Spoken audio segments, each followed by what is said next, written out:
next, let's take a look at some very basic polarity principles. The first one, if you haven't gathered, is the importance of the word and. Many people spend a lot of their time thinking about their polarity from an either or perspective. I either focus on my work life or I focus on my home life.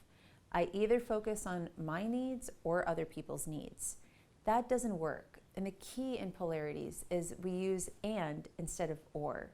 We always look at how we can find these two things working together. Another principle in polarity is that while people hear things about balance being the key to life, in polarities we say nothing is ever truly balanced. It's always homeodynamic. It's always moving. So when people say things like, I'm working on achieving work-life balance, we say, well, work-life balance doesn't exist. It's not a spreadsheet. It doesn't equal itself out, and now my work is done. I've achieved work-life balance.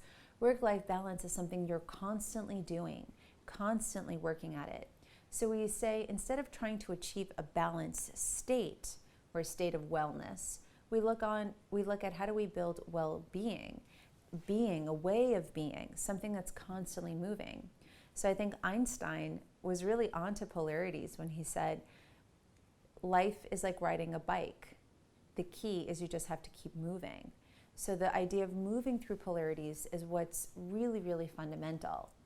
And in some ways, we've kind of covered this already when we talked about duality, and we're looking at the emotional brain and rational brain. Can we find ourselves pulsating better, dancing better in this dwanda, duality, pulsation of life? And polarities is all about how do we dance well between those opposites, whether it be the two interdependent pairs of divine feminine and divine masculine energy. How do we get them working well together?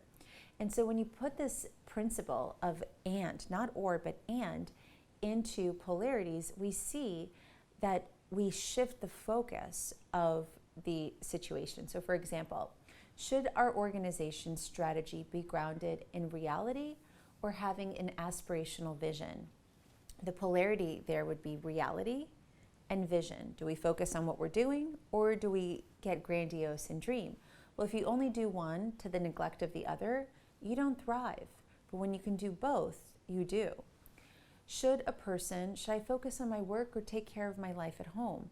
Again, without a strong home life, trying to focus on your career might be difficult, or putting all your emphasis on work and losing your home life, that's not success either.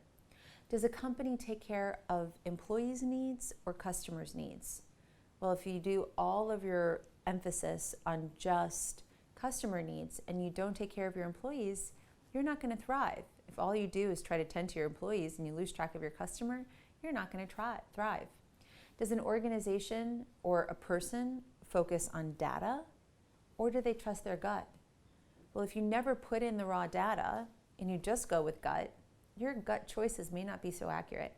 But if you just focus on data and you don't listen to your intuitive system, you don't thrive either. Should a person play it safe, or should they take risks? Ideally, they would do both.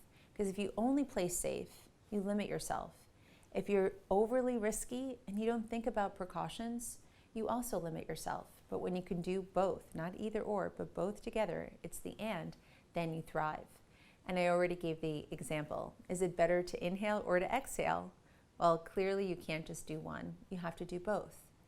When we begin to see life through the lens of polarity, we can begin to explore how we can work with that polarity rather than seeing it as either or, and look at how do we utilize this homeodynamic perspective to achieve flourishing. We might call that flourishing a state of higher vitality. We might call it success within an organization.